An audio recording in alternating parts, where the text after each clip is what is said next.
day, and it's not even over yet.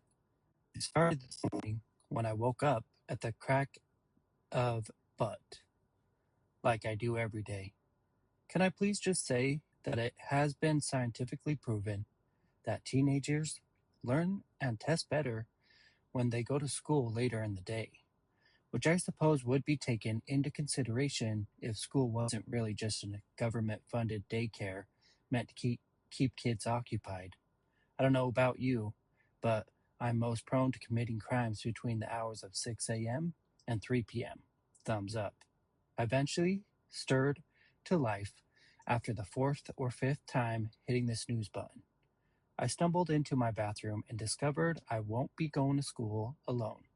There was a huge zit on the side of my face. Acne. God's way of reminding you that besides all your other flaws, you are not perfect.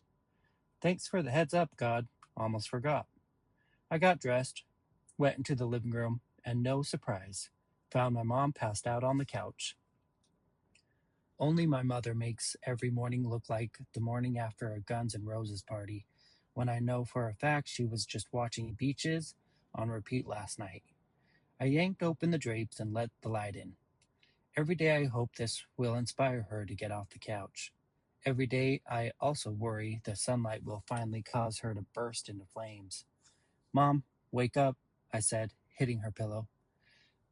You passed out again.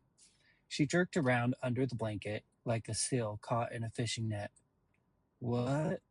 She said, finally becoming conscious. Congratulations, you survived the night, I said. I like to greet her in the morning with supportive comments so she knows I care. If you were a decent person, you'd just let me sleep, she grunted. If I were a decent person, I'd put you to sleep, I said. Oh my gosh, my head, she sighs. You know, the morning isn't supposed to hurt. I brought her a glass of water and some Advil. She needed it. I looked around the coffee table, or should I say, the wine and prescription bottle graveyard it has become. Are you sure you're supposed to be drinking with all these prescriptions Dr. Dealer is giving you? I asked her. It's Dr. Wheeler, and why don't you just leave that to the professionals, she said. I took the Advil. Those warning stickers are for amateurs. Over the last few years, Mom has formed this sick relationship with her doctor. It's sick because half the time I'm convinced she thinks they're actually in a relationship. She literally makes up illnesses so she can visit him is conceived if she doesn't call him once a week. He worries about her. If I had a patient taking more pills than Judy Garland and Marilyn Monroe put together, I'd be worried too. But I'm not sure she means worry in the same sense. Go to school, get out of here, she said, burying her face in the pillow. And if I'm asleep when you get back from school, don't dare put my hand in a bowl of water again. I gathered up all my school stuff and headed out the door. Bye, I shouted back at her. Love you too. When my grandpa died, he left me this 1973 Covair convertible, which sounds really great on paper. In reality, he left me a lemon, and since the car is the most stress-inducing piece of machinery of all time, and he died of a heart attack, I think it's safe to say he left me his cause of death. Doesn't start unless the key is in the ignition. The left passenger window is open, and the radio is turned to a Spanish classic station. Don't ask how long it took me to figure that out. If it still doesn't start when those three things are in place, the slamming of the glove compartment and a good kick on the rear license plate usually does the trick. I have a neighbor across the street who I'm convinced chooses this moment every day to retrieve his morning paper so he can watch the struggle. That jackbutt drives a Mercedes. One good thing about Clover is that people are rarely late. Every location is about 5 minutes from another, and it only takes about an hour to walk from one end of town to the other. Unfortunately, this also means everyone gets to the student parking lot at the same time. Oof, the student parking lot. With all due respect to our veterans, I have yet to hear a war story that sends shivers down my spine more than flashbacks of the student parking lot.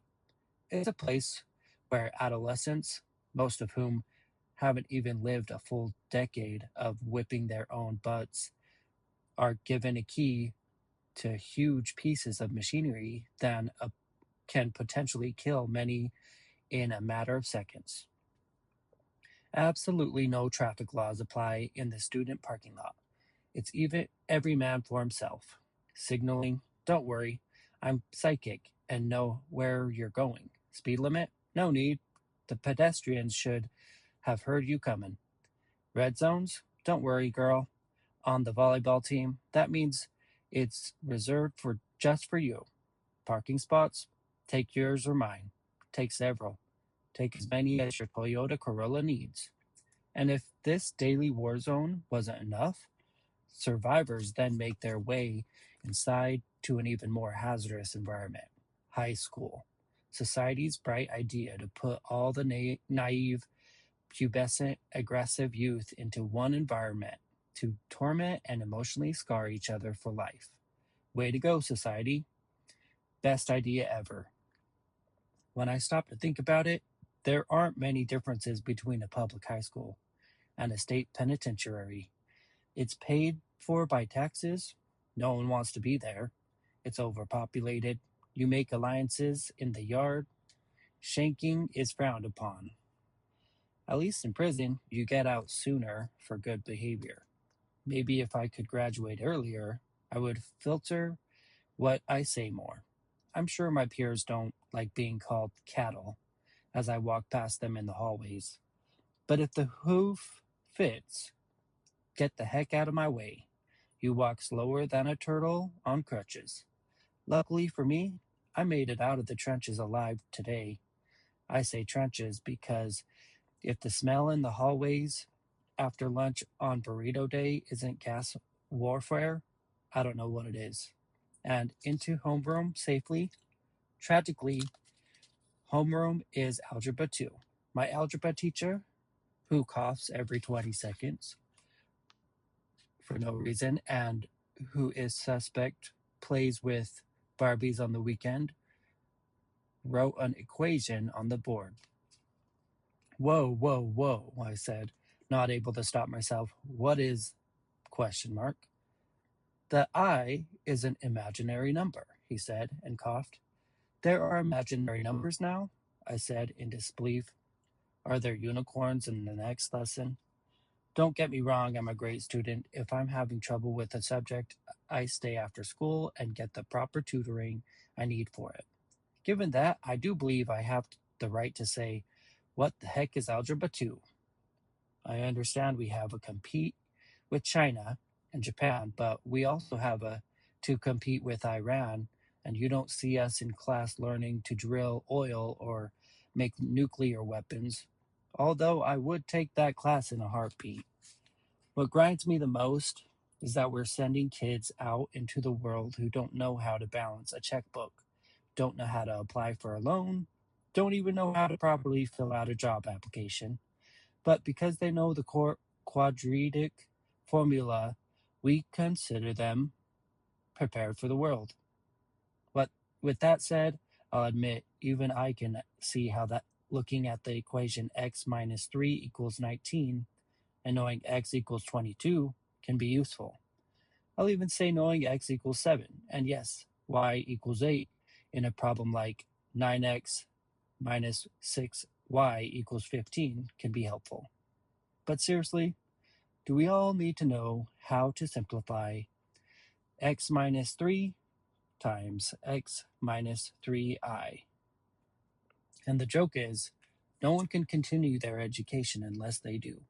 A student living in California cannot get into a four-year college unless they pass Algebra 2 in high school. A future psychologist can't become a psychologist, a future lawyer can't become a lawyer, and I can't become a journalist unless each of us has a basic understanding of engineering. Of course, engineers and scientists use this crap all the time, and I applaud them. But they don't take years of theater arts appreciation courses because a scientist or an engineer doesn't need to know that. The Phantom of the Opera was the longest running Broadway musical of all time. Get my point? The Board of Education should sit down with universities and high schools alike, create options for students. Let us take business classes and substitute all the same credits as algebra. I agree a semester learning how to start a small business would benefit people much more than knowing ax squared plus bx plus c equals 0. But perhaps my proposal makes too much sense for the Board of Education. I know they're aware of that. All my letters have to be going to someone. Then again, if they were actually interested in making the education system work, they'd probably have adjusted school hours when it was scientifically proven students do better later in the day. Sorry, that one still gets me. I feel sorry for the class of 2020. By that time, every student will most likely have to pass different calculus just to graduate from high school. Good luck, kids. Crap. Barbie Man has spotted me. I think he knows I'm not doing my homework. He coughed in my direction. I'll write more later. Until then, I'll keep mental tabs of other world solutions as they come.